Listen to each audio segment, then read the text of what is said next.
Thank you, Michael. That was beautiful. Yeah.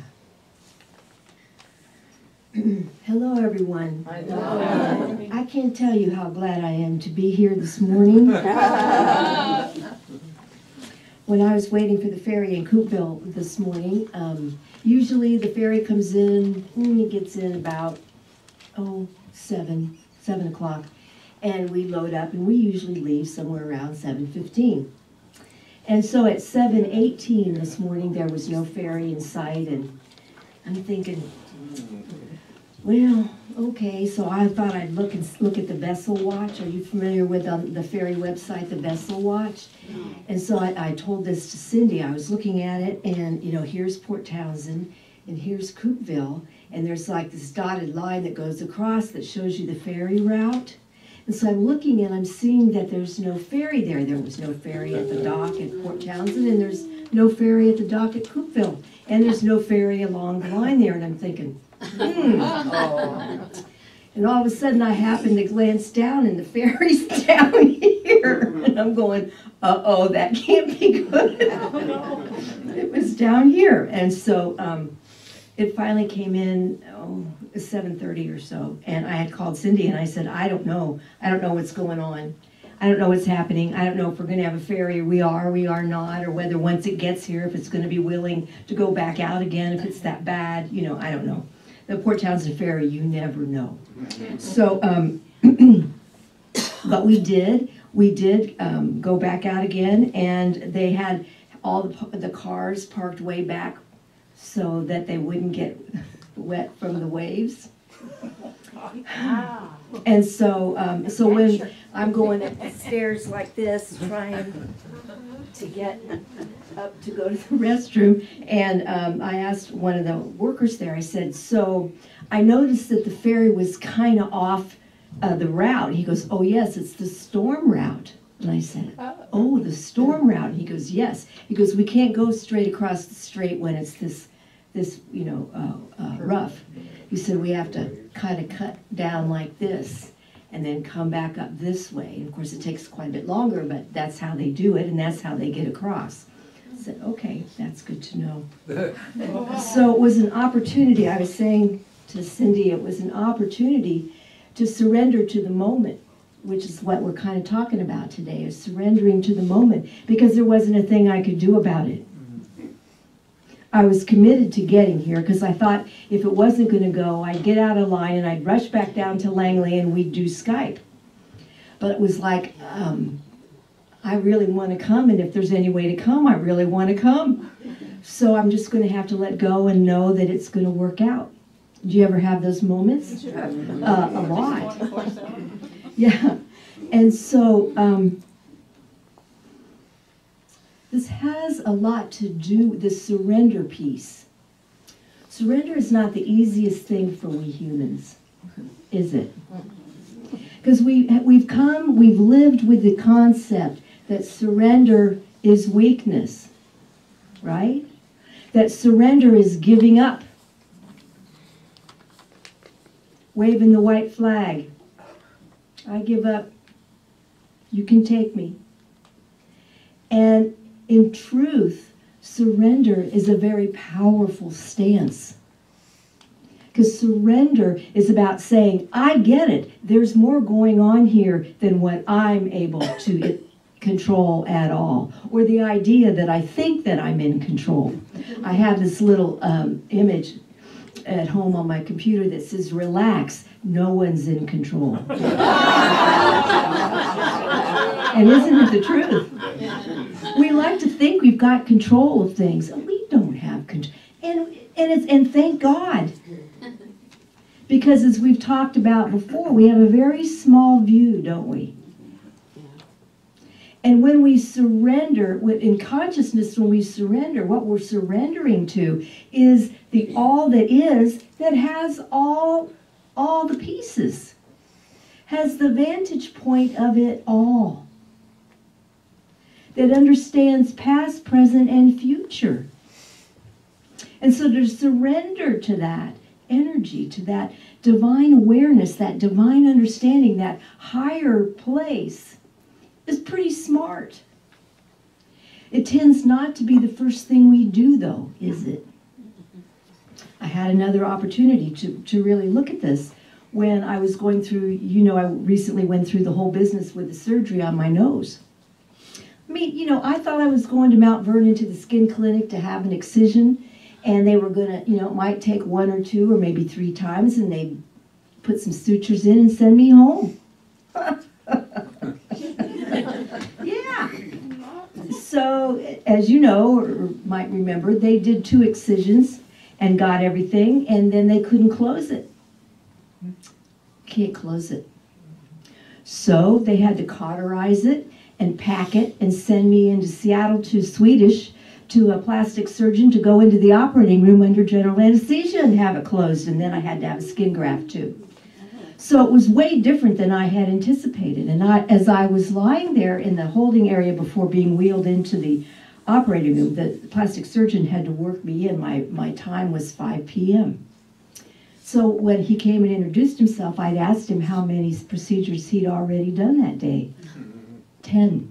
And I went, "You got anything left for me?" He says, "Oh, I'm just getting warmed up." Good answer.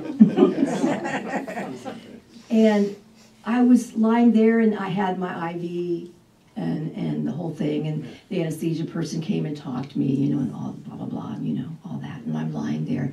I hadn't been in the OR myself as a patient since 1976, when I had my tonsils out. The drugs are better now. Anyway, I'm lying there, and I'm realizing that I am totally, body, mind, and spirit, in a place of surrender. Because I can't fix this. I can't fix this, can I? I mean, I'm here, my nose is packed, they couldn't close it, somebody else has to do it, I'm lying there, and I'm in surrender. And so I'm lying there, and I realized I probably had a little bit of a sedative, because I was feeling okay about the whole thing, which is what's really good about sedatives, isn't it? But what I was realizing is I wish I didn't take a sedative for me to get to this place where I understood that I'm not in control here. And it's not about being out of control. You see what I'm saying? I'm not talking about that.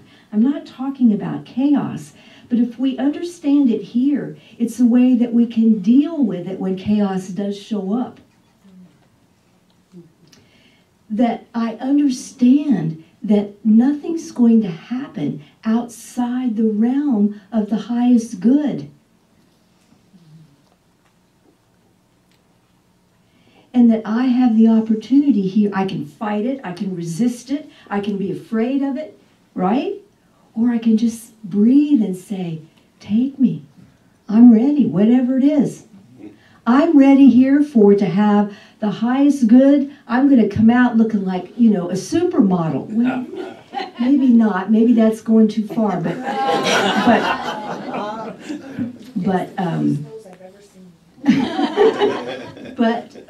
But to be willing to allow Spirit, divine essence, God, however you name that essence of life, to have its way through you. And to trust that it's going to be the highest and the best. Because I couldn't do this myself. I mean, even if that plastic surgeon was lying here, he wouldn't do it himself. He'd have to have somebody else do it, right? I don't think he would do that. That would be really hard.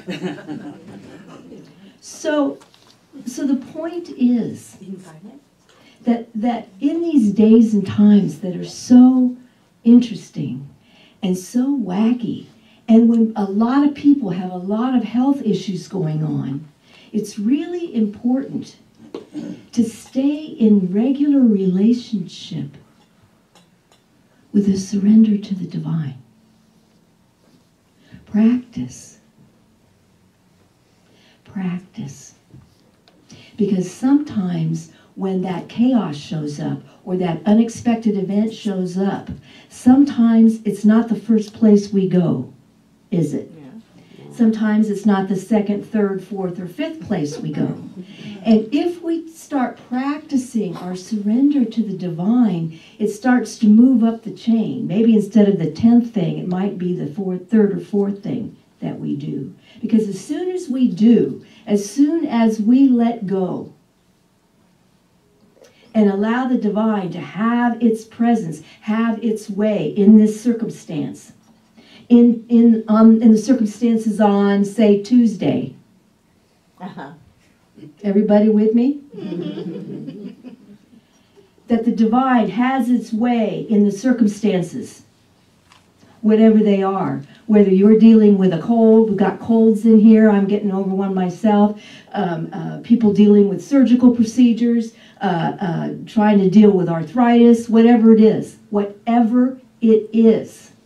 Whether it's relationship stuff, whether it's money stuff, whether it's the unknown right here with the Unity in Bremerton, not sure they heard the word that we will be done here by the 31st of December. But do we know where we're going to be? No. And so here's the opportunity right here as a group. We could freak out about it. Oh my God, we have to be out of here by the end of the year. How are we going to do? And we don't know where we're going. Well, that seems pretty irresponsible to me. When in truth what's happening is we're opening the doors and windows to allow the divine to come in and have its way with us. To express divine order through us. To the highest good, whatever that looks like. And we trust the process. We don't know what that actually is in this moment of now. And the ego hates that. The ego hates it. Because it doesn't like anything it doesn't have files on. And it doesn't have files on the place we're going because we don't know where we're going. But in this moment of now, all things are possible. And if we will be willing to open up to that energy, all things are possible for this community. The absolute best place to go, whether the place that you're looking at is the place, or it's going to lead us to the place, or it's an interim thing before we get to the place, which maybe isn't quite ready for us yet, but it will be by March or June or whatever. And that the Masons thing is a temporary thing, but it's going to work, or maybe it ends up being a permanent, I don't know. But trusting the process, surrendering to it, that it's all good, that that's all we've got, that you have the expectation of good, that we'll look back at this time next year and go, of course, of course, of course. And if you're dealing with a health challenge or a relationship challenge or whatever it is, trusting the process, allowing the light to come in through you to the other person, to the situation, to the checkbook, to the whatever. The holidays are coming again. Do you believe that? How are we at the holidays again? I don't know. I think they cut out a month somewhere. I'm pretty sure. I'm pretty sure. Did anybody check that? But it's the holidays again, and so it asks so much of us on so many levels for so many reasons. Whether it's the first holidays without Grandpa Don, right? And he loved the holidays. He loved every day. Yes, he did. He loved every day. Or it's holidays without loved ones, or holidays without enough money, or Hallmark tells you how you're supposed to do it, and it's just not going to look like that, right? And so all of that stuff. If we can just let go of that, it's supposed to be, and it's got to be, and and all of that, and let go and allow it to be what it is, what it can be. Let you be who you are. And watch the beauty of that unfold. And yes, it may be completely different than you ever anticipated, but I promise you, it will be good. It will be good. questions or comments about that? Anybody? Hey, Joanna, Yes. this too shall pass. You've heard that. And it is. And whatever it is, there isn't anything that's going to occur, whether that's today, tomorrow, Tuesday, whatever it is. There isn't anything that's going to occur that we don't have what we need to deal. That we don't have what we need to allow to be lifted up by it, whatever it is. Do you really believe that? Is that in your heart of hearts? If you open up to your heart, is that what it tells you? That you've got it? Sometimes. Sometimes. And sometimes they're easier than others, right? I've really got that surrender's another way of saying let go and let God. Yes. Let go and let God. Absolutely. Yes, that's it. And we have that, and we hear that, and there's the bumper stickers, and there's the tattoo, and the whatever. But is it something in the moment when it's occurring that we can actually do? Like, it's easy to do while we're all here together and listening to Michael's beautiful music and praying together and holding each other's hand and hugging. It's easy.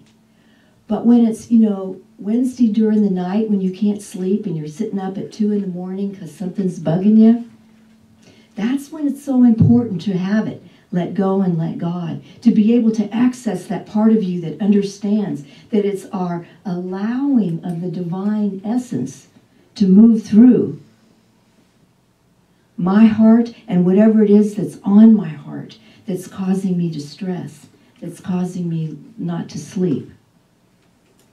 Other than having had a hot cocoa and playing a computer game at 12:30. I mean, that can have something to do with it, but other than that, do you see what I mean? And so if you're dealing with a healing challenge, whether it's healing a relationship, healing your body, healing your checkbook, healing this church where it's going to live, whatever it is, the first step always is surrendering to the divine essence in the midst of it. In the moment, that's the first thing we do.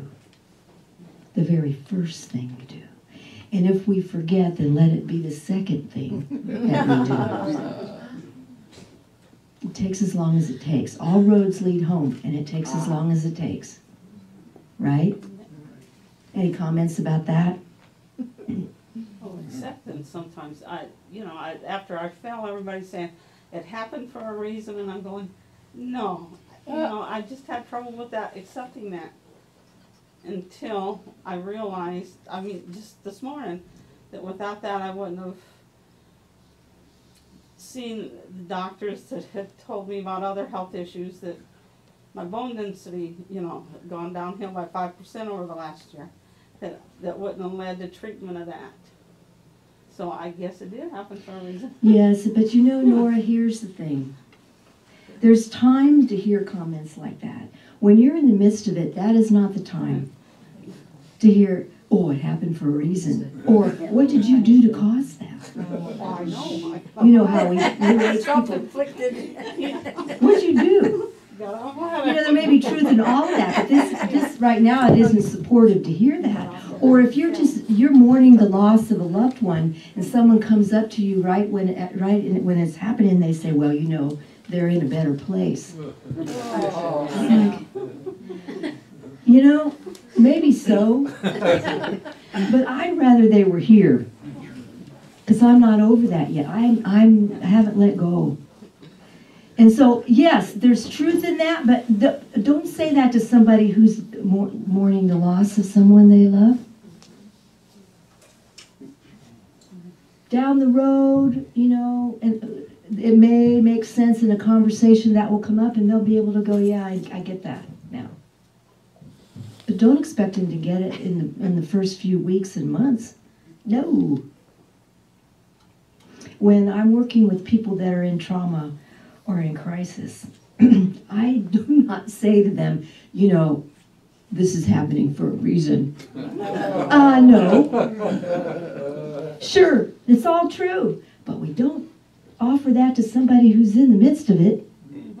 Heavens, no.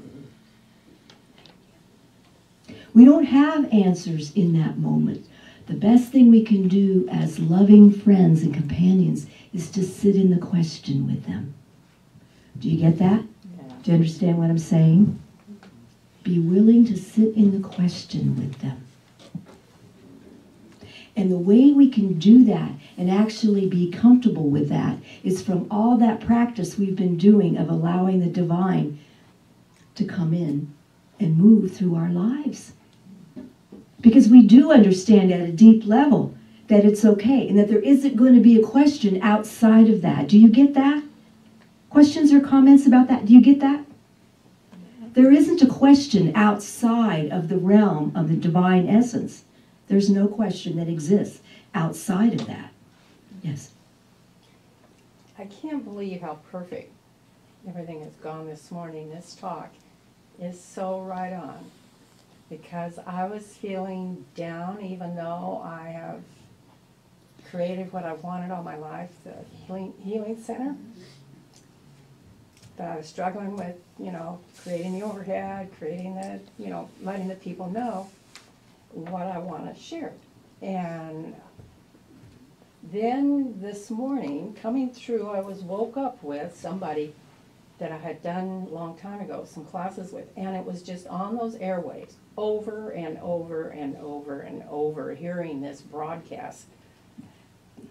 And then I turned my phone on after I finally woke up and was feeling down, and it was, what is your challenge now? From her, the same person. And I just wrote a long email about it, exactly what you're talking about, with surrendering, to, because it feels like it's right on the edge, but it feels like things I should do, and yet stuck in the very thing that I want to help other people with. Mm-hmm. And so, thank you.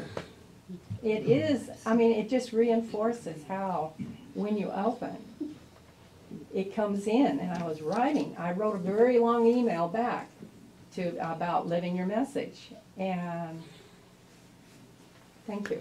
Oh, you were most welcome. And that's part of what this spiritual community is, a very important part, is reminding each other. Because we get mired down in the doing. Right.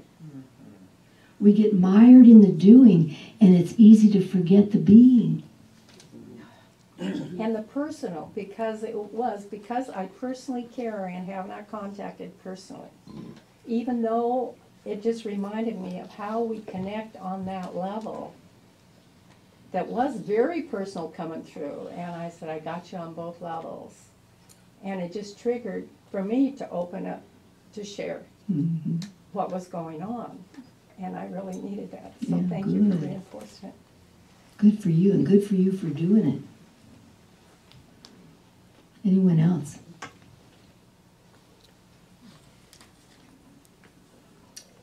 Yes, Maureen. We've talked about this before. I had the eye surgery in August, and you were talking about not being in charge. I think you are in charge, but it's your attitude that you're in charge of.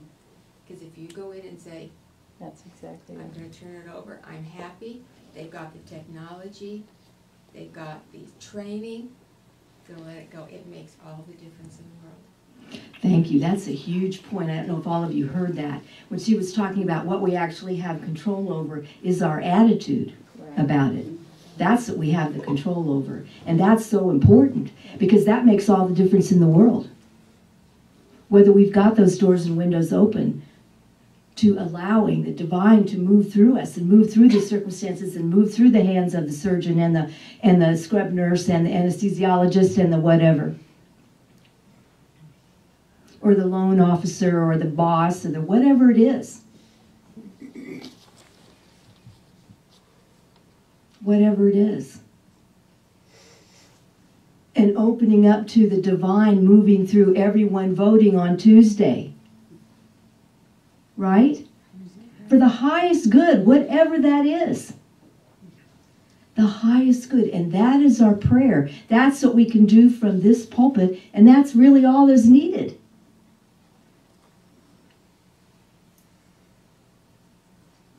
couple months ago, it was Unity did the World Day of Prayer. Did you guys participate in that or listen to that or whatever? They created a guiding prayer. Did you see that they put out? It was actually quite good, I thought. And I want to share that with you here and complete with that before we just go into a little meditation, because I think it's really worth repeating. It said, aligning my mind and heart with the mind and heart of God, I center myself in pure being. In a state of spiritual realization, I remember I can never be broken, limited, or unworthy. Courageously, I rise into my true spiritual nature in this moment of healing. I heal the whole of me as I accept that I am brave, I am bright, I am beautiful. As I heal in body, mind, and spirit, I support healing in my family, my community, the earth, and the world. Centered in pure being, I am a healing presence. So let's take a few moments and just breathe together and do what you need to do to feel comfortable and supported in your seat. If it feels comfortable, close your eyes and take a few deep breaths. Just be aware of the embrace of God, divine essence, universal truth. Father, Mother, God, however you name it. The name your heart whispers, that's the name.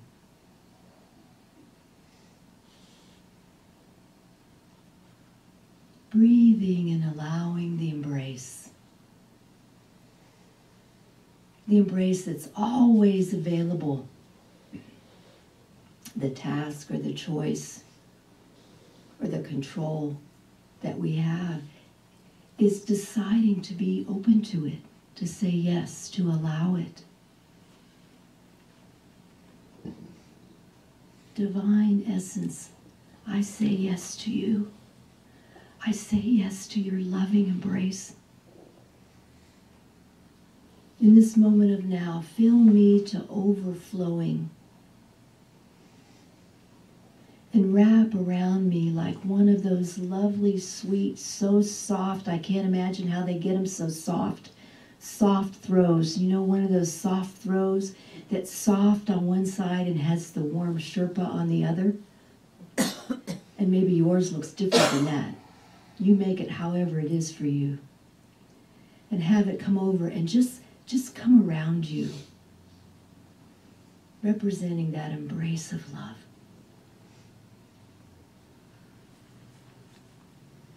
Let yourself be wrapped. Let yourself be held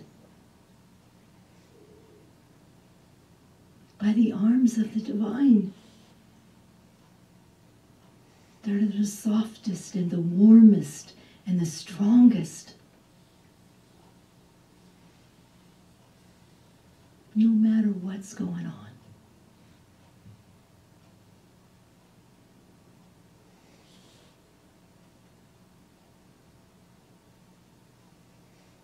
Let yourself be held.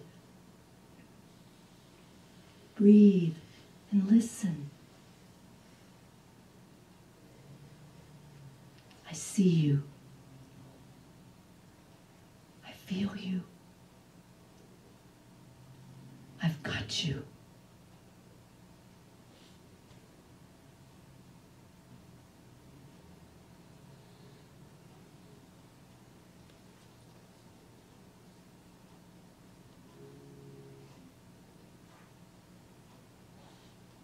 I've got you.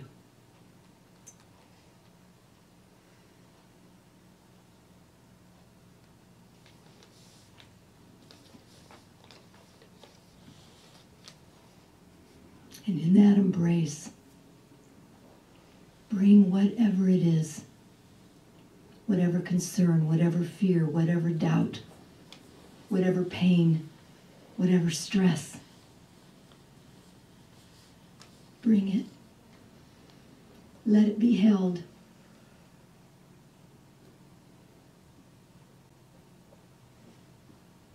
I see you. I feel you. I've got you. And in me all things are possible.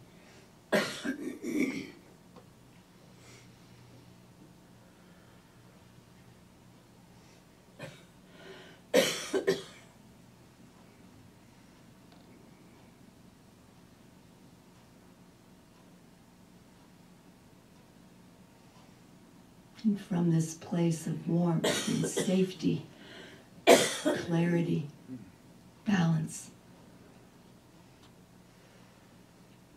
you may become aware of someone who could really use this wrap right now, who could really use this warmth, this strength, this embrace.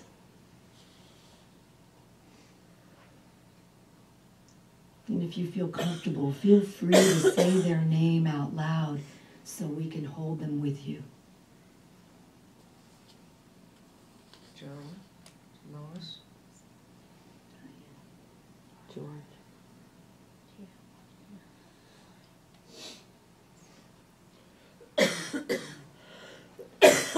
And that each one is also experiencing the embrace of the divine.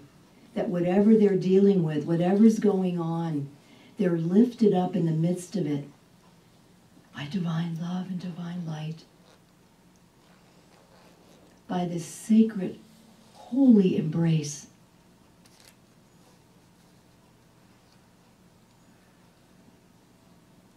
And then we extend this love and light out further into our community, to our state, to our country, to our world. That life in all its forms is wrapped in the embrace of divine presence. And all are lifted up. And we can do this because we're all one. And divine beloved, thank you for the reminder in this holy moment of now.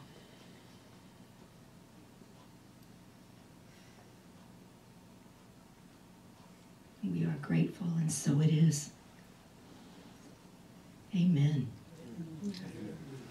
Take a deep breath, and when you feel ready, open your eyes and wiggle your toes.